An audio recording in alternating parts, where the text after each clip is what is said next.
Professor of Politics and International Relations at the University of Kent, Matt Goodwin. Look, 80 migrants were rescued earlier on today after a boat got into difficulty crossing the Channel. I've got to say, you know, one of those people on the boat was a 6-month-old baby.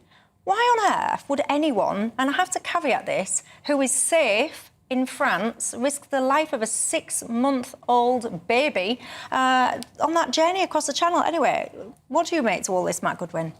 Well, we need to solve the crisis, and the way we solve the crisis is through keeping the legislation we've already got. We need the illegal migration bill, and we need an active third country deterrent. That's the only thing that's going to stop people from actually risking their lives in the Channel. And then we need to leave the European Convention on Human Rights, or at least ignore some of the ECHR rulings.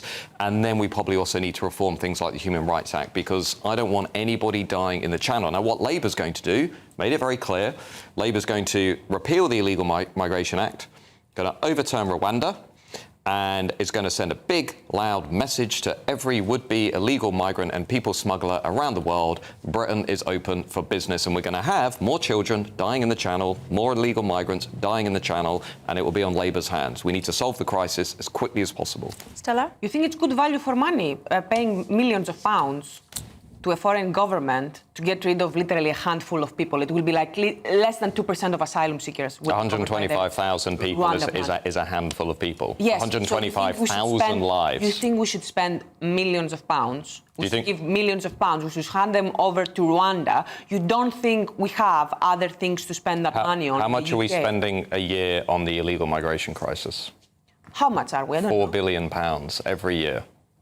Cool, okay, and you think that this is going to solve it then? I think you cannot solve this crisis without an active third country deterrent. Does the fact that we spend so much money not tell you something about how dysfunctional the system that the current government has in place? I agree with you on that. This is a conservative government that has been in place for 15 years. I agree with you. And they are saying that they are going to reduce immigration. They have been saying that for 15 years.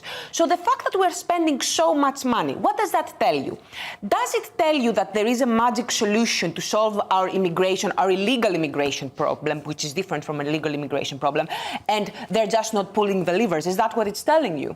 No. It is telling you that immigration is a very, very complex issue, that the conservative government has been lying about it. It tells you also that they're completely useless and they have failed to deal with this. I agree. But as I said before, my biggest issue with this is that we are talking about immigration over and over again. And guess what? You can reduce immigration to zero tomorrow. Our problems are not going to be better. In fact, they could very well be worse. When you say problems, what do you mean? Do you live in an area that has been changed by uncontrolled immigration? I live in London. I used to live in my land, which probably has changed with immigration. Well, I'm an immigrant, so you are asking me if I live in an area that has been changed by immigration. Well, I'm an immigrant, so I don't know, maybe I've changed my area. I hope for the better. Just briefly come in, because I think the one thing the British people deserve above everything is secure borders and the ability of their government to control who is coming in and out of their country, which is their home. So that's the starting point for all of this. Immigration matters to people because, look, Thomas Sowell once said it's the only issue that we talk about in terms of how to help people break the law. And people find that very annoying. We constantly talk about how to make it easier for illegal migrants to enter the country, and we know that that comes with serious costs, like the girls who are being sexually harassed in places like Kent, like the girls who are sexually exploited in northern towns. And I think people have had enough, and I agree with you. The Conservatives have been disastrous on this issue. I've talked and written endlessly about how terrible the Conservatives have been on illegal and legal migration. But Labour aren't going to solve it either. And the reason that Nigel Farage and Reform are doing so well is because everybody out there can see that on this issue they are consistently being misled by the two big parties. That's the reality of this situation. I don't want children dying like the 9-year-old, right? I have a daughter, OK? I don't want the 9-year-old young girls being killed on their way across the Channel. We need an active deterrent, like Australia had, like Germany. Trampled on, by the way, by other people in the boat. What a trampled on by illegal migrants, men who didn't actually defend the little girl on the boat. Why is Germany talking about a third country deterrent? Why is Austria? Why is Italy? Why are many other Western countries now realising that mass uncontrolled migration is a complete disaster, including left-wing politicians in places like Sweden, who have now said, we don't really want migrant gangs running around downtown Stockholm setting off bombs. I don't think the left are realistic on this issue. Matt, I'm completely realistic about immigration, and we can talk about the downsides for sure. I just simply believe that the most important policy issues for the UK right now is you need to build more houses, you need to deal with our crumbling infrastructure, you need to manage our failing public services, the NHS that is completely dysfunctional. Okay. You need to have energy security, and you need to deal with the cost of living crisis. And unless you deal with all of these issues, you're not going to deal with so take housing. Take housing. Take housing. No, one take example. housing. Who's going to build all of these new houses? The problem with housing is not that you have too many people. You don't have enough workers, and you don't have enough houses. Why do you not have enough houses? Why haven't we had all of these years of 15 years of Conservative government planning reform to allow us to build as many houses as we need for our young people? This is the question I want to answer, not whether there are too many immigrants. So I think if they're going to come here and become construction workers... then. Yeah, so take housing as an example. I agree with you. The Conservatives have been terrible, that we need to change planning, we need to build more homes. But let's be realistic. We built 190,000 homes last year, right? And the government target's 300,000.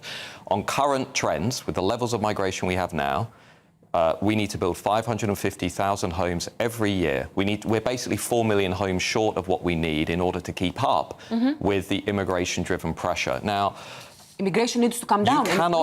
So you agree? Okay. Yeah. So when you say things like, well, why are we talking about immigration? We should be talking about housing. Or why are you talking about immigration? We should be talking about public services. Every major Western nation currently, from Canada to Sweden, is realising that the population trap of welcoming more and more people, by the way, who also get old, who also need the NHS, who also need housing, who also need public services, is leading Western nations into disaster. You can't say, if we talk about immigration, we're not talking about these issues. They're all interlinked. What we need to do is get migration back down to a reasonable level. And then I agree with you, change things like planning, build more homes, reform the NHS. Of course they are. Everything we're living through in this country right now is a policy choice, a disastrous policy choice, first taken by Tony Blair in 2004, and then carried on by David Cameron, and then, by the way, by Boris Johnson, who completely liberalised migration and put it on steroids. These all reflect policy choices. We could make a different choice tomorrow. We could say we're going to reduce legal migration below 100,000, we're going to leave the ECHR, we're not going to have children and adults dying in the Channel. We could make that choice if we wanted. Our elites, our ruling class, are refusing to make that choice. Well, there you go. What do you make to all of that? Very strong opinions on here. And I know that you will have equally strong opinions at home. Get in touch and tell me your thoughts. I've got to just say, though, we were just talking about the Reform UK party. One of my members on the panel mentioned the candidate there that's standing in Boston and Skegness. I do just want to be clear, of course, other candidates are standing in that seat. As the list stands currently, they are as follows: David Dickinson, English Democrats, Alex Forbett from Labour, Richard Gordon Lloyd from the Lib Dems, Chris Moore from the Green Party, and of course Richard Tice just mentioned that from Reform. We've got Matt Warman as well from the Conservatives.